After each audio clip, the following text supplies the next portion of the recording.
Hello friend, स्वागत है आज की नई वीडियो में। आज हम बात करने जा रहे हैं क्लास 10th लेसन नंबर 8 जीव जनन कैसे करते हैं। तो इस वीडियो में वन शॉट वीडियो लेकर आए हैं। इस वीडियो में सारे क्वेश्चन कराएंगे जो बोर्ड एग्जाम में पूछे जाएंगे। इम्पोर्टेंट है, क्लास अंत तक ज़रूर देखें। तो चलिए वीडियो को शुरू करते हैं। तो हमारे पास सबसे पहला क्वेश्चन है, डीएनए का महत्व बताइए। डीएनए का महत्व क्या है? कोशिका के केंद्रक में पाए जाने वाला गुणसूत्र के डीएनए के अणुओं में आनुवंशिक गुणों का संदेश होता है जो जनक से संतति में पीढ़ी में जाता है, पीढ़ी दर पीढ़ी चलता है।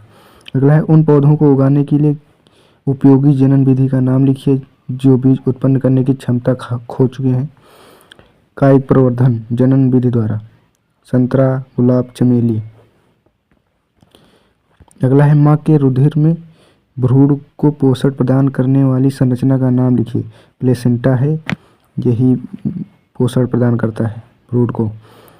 प्लाज्मोडियम में किस प्रकार का विखंडन पाया जाता है? तो इसमें बहुखंडन पाया जाता है। अमीबा में प्रजनन किस विधि द्वारा होता है? अमीबा में प्रजनन द्विखंडन द्वारा होता है। अमीबा में लेशमानिया एवं अमीबा एवं लेशमानिया में होने वाले द्विखंडन में अंतर क्या है? अमीबा में द्विखंडन किसी भी तल हो सकता है, परंतु लेशमानिया में निर्धारित तल में होता है, यही अंतर होता है। एड्स का पूरा नाम एक्वायर्ड इम्यूनोडिफिशियेंसी सिंड्रोम होता है। इंपॉर्टेंट है, पूछ सकता है 1 नंबर में।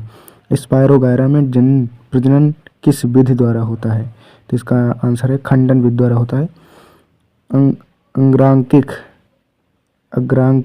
चित्र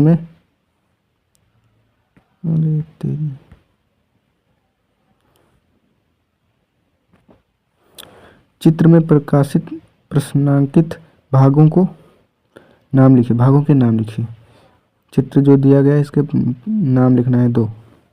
स्पर्शक और दूसरा है मुकुल। यह प्रजनन की अलैंगिक जनन विधि है। पुनरुद्भवन किसे कहते हैं? इंपॉर्टेंट है, 2 नंबर में पूछा जाता है हर हाल में। यदि किसी कारणवश जीव विक्षति हो जाए अथवा कुछ टुकड़ों में टूट जाए तो इसके टुकड़े वृद्धि कर नए जीव का विकास कर लेते हैं। विकास हो जाए पुनरुद्भवन कहलाता है। इंपॉर्टेंट है। कायिक प्रवर्धन उन तकनीकों का नाम बताइए जिनमें कृषि में उपयोग किया जाता है। परतन, कलम, रोपड़ जैसी कायिक प्रवर्धन की तकनीक का उपयोग कृषि में ही किया जाता है। ऊतक संवर्धन किसे कहते हैं? ऊतक संवर्धन पौधों के ऊतक अथवा उसकी कोशिकाओं को पौधों के शीर्ष के वर्धमान भाग से पृथक कर नए पौधे उगाना ऊतक संवर्धन कहलाता है। अगला हम क्वेश्चन देख लेते हैं। यदि डीएनए एक प्रकृति की क्रियाविधि कम परिशुद्ध होती है तो क्या होता है? यदि डीएनए प्रकृति की क्रियाविधि कम परिशुद्ध होती है तो बनने वाला डीएनए प्रकृतियाँ कोशिकीय संरचना के सामंजस्य नहीं रख पाती हैं, परिणामतः कोशिका मृत्यु हो जाती है। आवर्तबीजी एंजियोस्पर्म पौधे में जननांग कहाँ पाए जाते हैं? इसमें एंजियोस्पर्म पाया जाता है जननांग पुष्प के अवस्थित पुष्प में पाया जाता है। चित्र में नाम लिखना है, क्या क्या है पहचान कर लिखना है। ए नंबर पे अंडवाहिका है, अंडाशय। बी नंबर पे, सी नंबर पे गर्भाशय इसको कहते हैं, इसको योनि कहते हैं।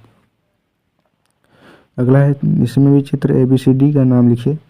इसमें परागण पहले नंबर पे है, ये ऊपर वाला भाग। वर्तिकाग्र ये B नंबर पे है, यहाँ से ईरना होता है। नर युग्मक ये होता है और अंडाशय ये होता है। अगला है, स्त्रियों में निषेचन कहाँ होता है? फैलोपियन नलिका में होता है। इंपॉर्टेंट है। जनन किसे कहते हैं? यह कितने प्रकार का होता है? जीवों द्वारा अपने समान संतान उत्पन्न करने को जनन कहलाता है। अलैंगिक और लैंगिक 2 प्रकार के होते हैं। डीएनए का पूरा नाम डीऑक्सीराइबो न्यूक्लिकम होता है और आरएनए एक होता है, आरएनए का राइबो न्यूक्लिक एसिड होता है, ये पूछा जाता है। अगला है बीजाणु के चारों ओर पाई जाने वाली मोटी भित्ति का कार्य क्या होता है। बीजाणु के चारों ओर पाई जाने वाली मोटी भित्ति प्रतिकूल परिस्थितियों में बीजाणु की रक्षा करती है, यही होता है इसका कार्य। गतिशील जनन कोशिका क्या कहते हैं, गतिशील जनन कोशिका को नर युग्मक शुक्राणु कहते हैं। जब पुष्प में पुंकेसर अथवा स्त्री केसर में कोई एक जननांग उपस्थित होता है तो ऐसे पुष्प क्या कहलाते हैं, ऐसे पुष्प कहलाते हैं ये कहलाते हैं पुष्पी एकलिंगी कहलाते हैं। अगला क्वेश्चन वेरी इंपॉर्टेंट है। यदि अंड का निषेचन नहीं होता है तो क्या होगा, समझाइए।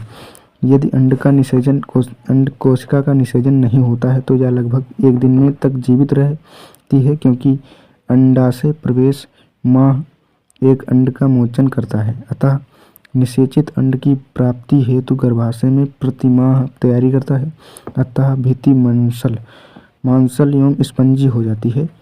यह अंड के निषेचन होने की अवस्था में उसके पोषण के लिए आवश्यक है, परंतु निषेचन न होने की अवस्था में इस परत की भी आवश्यकता नहीं रहती है। अतः यह परत धीरे धीरे टूटकर योनि मार्ग से रुधिर और म्यूकस के रूप में निष्कासित हो जाती है।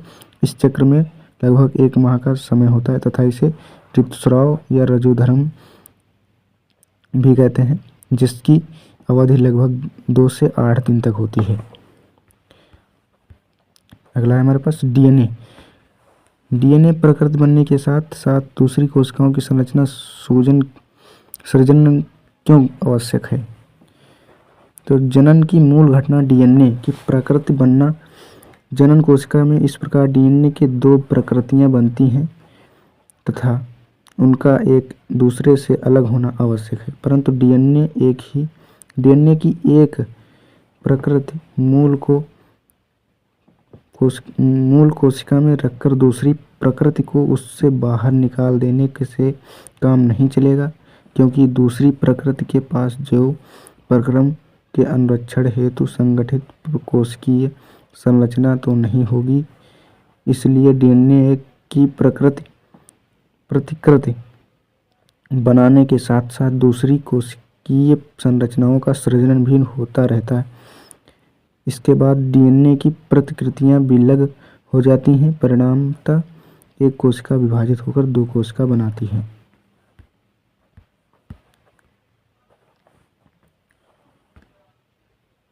अगला है हमारे पास निम्नलिखित में जनन एक उदाहरण: द्विखंडन, मुकुलन, बीजाणु निर्माण, पुनर्जनन, बहुविखंडन, कायिक प्रवर्धन।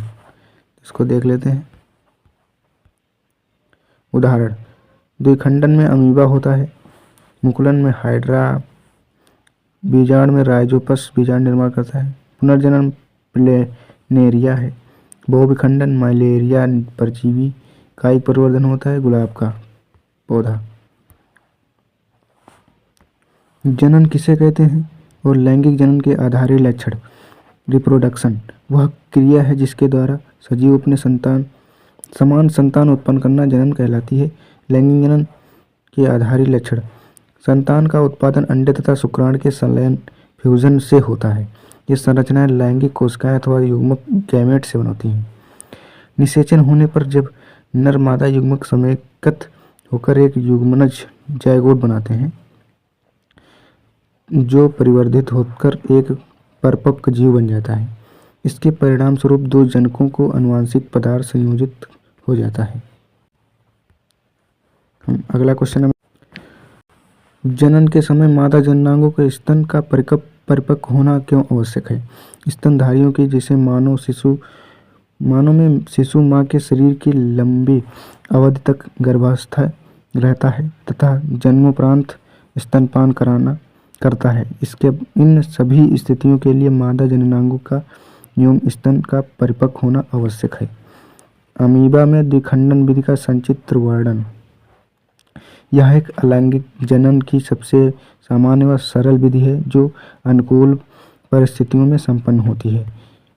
ये इसका चित्र है, इसको देख लीजिएगा। इस विधि द्वारा अमीबा का शरीर कोशिका विभाजन द्वारा सामान्यतः 2 बराबर भागों में विभक्त हो जाता है और संतान पुत्री और अमीबा का निर्माण करती है। संतति अमीबा 24 घंटे बाद पुनः इस क्रिया को दोहरा सकते हैं। प्रत्येक पुत्री अमीबा का आयतन जनक अमीबा से आधा होता है। अगला है एकलिंगी और उभयलिंगी पुष्प किसे कहते हैं। प्रत्येक का एक उदाहरण। एकलिंगी पुष्प, जब पुष्प में पुंकेसर अथवा स्त्री केसर में से कोई एक जनन अंग ही उपस्थित होता है तो पुष्प एकलिंगी कहलाते हैं। जैसे उदाहरण के लिए है तरबूज, पपीता उभयलिंगी है, एकलिंगी है। उभयलिंगी, जब पुष्प में पुंकेसर स्त्री केसर दोनों उपस्थित होते हैं तो उन्हें उभयलिंगी कहते हैं, जैसे सरसों का और गुड़हल का फूल। अगला क्वेश्चन है हमारे पास, किस तकनीकी द्वारा एकल पौधे से अनेक पौधे संक्रमण मुक्त परिस्थितियों में उत्पन्न किए जाते हैं, समझाइएगा। ये ऊतक संवर्धन तकनीकी द्वारा पौधे के ऊतक उसकी कोशिकाओं को पौधे के शीर्ष वर्धमान से पृथक कर नए पौधे उगाए जाते हैं। इन कोशिकाओं को क्रमिक पोषक माध्यम में रखा जाता है जिससे कोशिकाएं विभाजित होकर अनेक कोशिकाओं का छोटा समूह बनाती है, जिसे कैलस कहते हैं।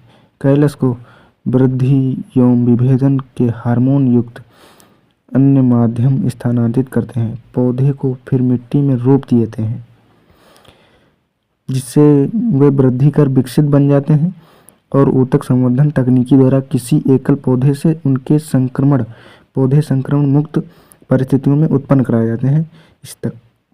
इस तकनीक का उपयोग सामान्यतः सजावटी पौधों के संवर्धन में किया जाता है। वृषण देह गुहा से बाहर क्यों नहीं होते हैं?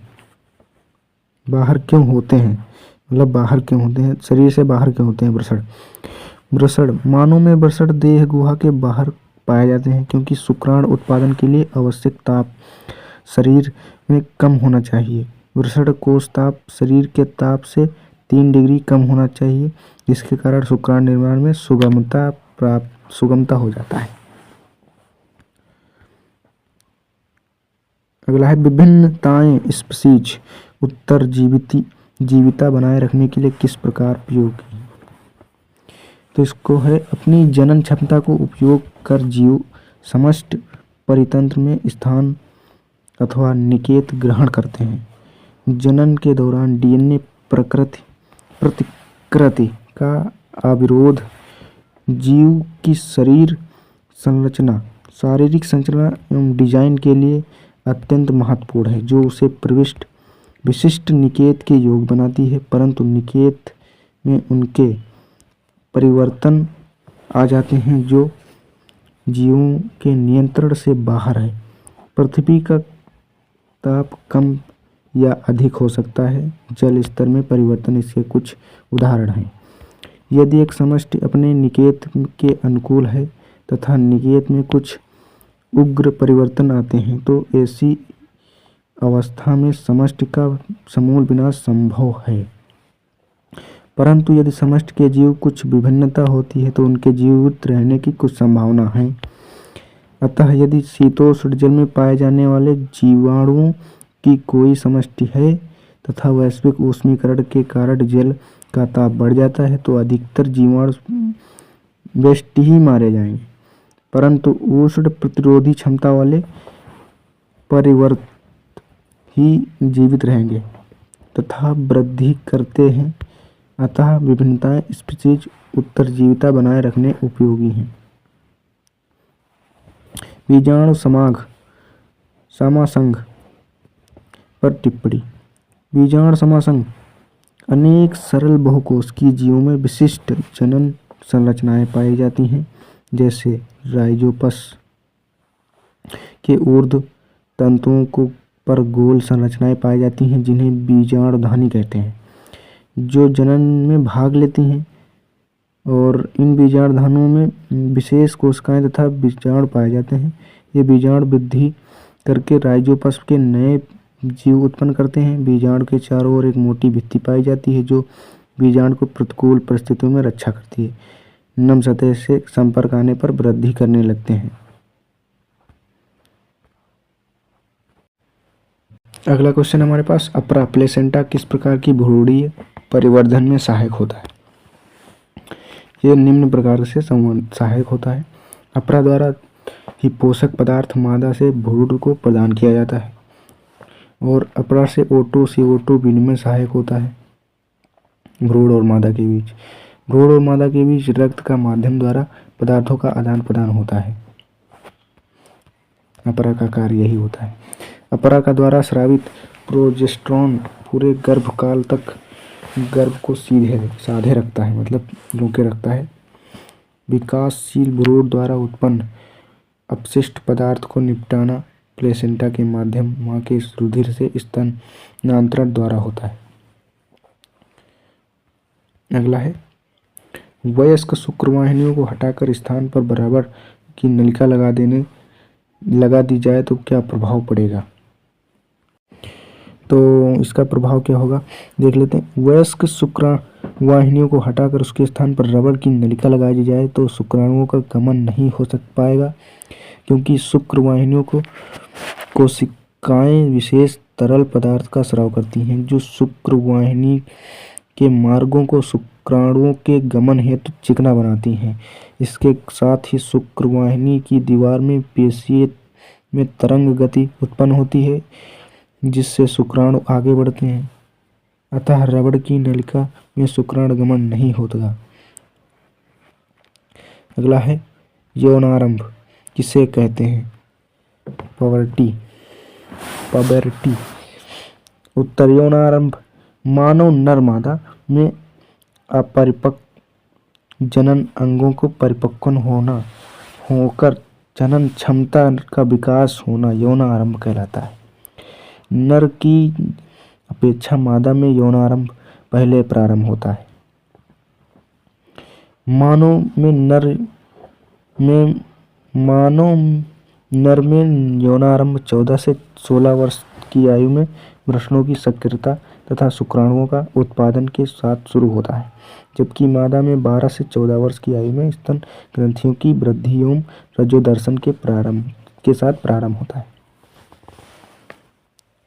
अगला, स्त्रियों के फैलोपियन ट्यूब के आगे धागे से बांध दिया जाए तो कौन सी क्रिया का प्रभाव पड़ेगा, क्यों पड़ेगा? ये स्त्रियों के फैलोपियन ट्यूब को धागे से बांधकर अंड गर्भाशय तक नहीं पहुंचे सकेंगे, परिणाम स्वरूप उसका शुक्राणु नहीं मिलन नहीं होगा, अर्थात निषेचन की क्रिया नहीं होगी। फैलोपियन ट्यूब को आगे धागे से बांध देंगे तो अथवा शल्य क्रिया द्वारा काटना ट्यूबेक्टोमी कहलाता है। उसको बांधना या काटना ट्यूबेक्टोमी कहलाता है। लैंगिक जनन प्रणाली का विकास क्यों हुआ? एकल पैतृक कोशिका से 2 संतति कोशिकाओं के बनने डीएनए की प्रकृति बनना एवं कोशिकीय संगठन दोनों ही आवश्यक हैं। डीएनए प्रकृति की तकनीक पूर्णतः यथार्थ नहीं है, परिणामी त्रुटियां जीव की समष्टि विभिन्नताएं स्रोत जीव की प्रत्येक व्यष्टि विभिन्नताओं द्वारा संरक्षित नहीं हो सकती हैं, परंतु स्पीशीज की समष्टि में पाई जाने वाली विभिन्नताएं उस स्पीशीज के अस्तित्व को बनाए रखने में सहायक। अतः जीवों में जनन की कोई ऐसी विधि अधिक सार्थक होगी जिसमें अधिक विभिन्नता उत्पन्न हो सके। इसलिए लैंगिक जनन प्रणाली का विकास हुआ, जिनमें 2 विभिन्न जीवों की प्राप्त डीएनए को समाहित किया जाता है। लैंगिक एवं अलैंगिक जनन में अंतर इम्पोर्टेंट है, ये पूछा जा सकता है। उत्तर है लैंगिक जनन में अंतर। लैंगिक जनन, अलैंगिक जनन। लैंगिक जनन में इनमें युग्मों को शुक्राणु अंडाणुओं का निर्माण होता है, इनमें निर्माण नहीं होता है। समसूत्री विभाजन के साथ अर्धसूत्री विभाजन भी होता है, इसमें समसूत्री विभाजन केवल होता है।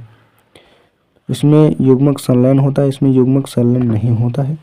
और इसमें संतति उत्पन्न में आनुवंशिक भिन्नता पाई जाती है, इनमें विभिन्नता समान रहती है, आनुवंशिक रूप से समान रहती हैं जनक की, और इसमें असमान रहती हैं। तो यही रहा वीडियो हमारा आज तक के लिए यहीं, और मिलते हैं अगली वीडियो में। ये वीडियो बहुत पावरफुल है। इस वीडियो को अंत तक ज़रूर देख ले और ये वीडियो एग्ज़ाम के एक दिन पहले ज़रूर देख कर जाएँ, क्योंकि इस वीडियो में सब कुछ हमने बता दिया है जो जो एग्ज़ाम में पूछेगा। तो मिलते हैं अगली वीडियो में, तब तक के लिए जय हिंद, जय भारत।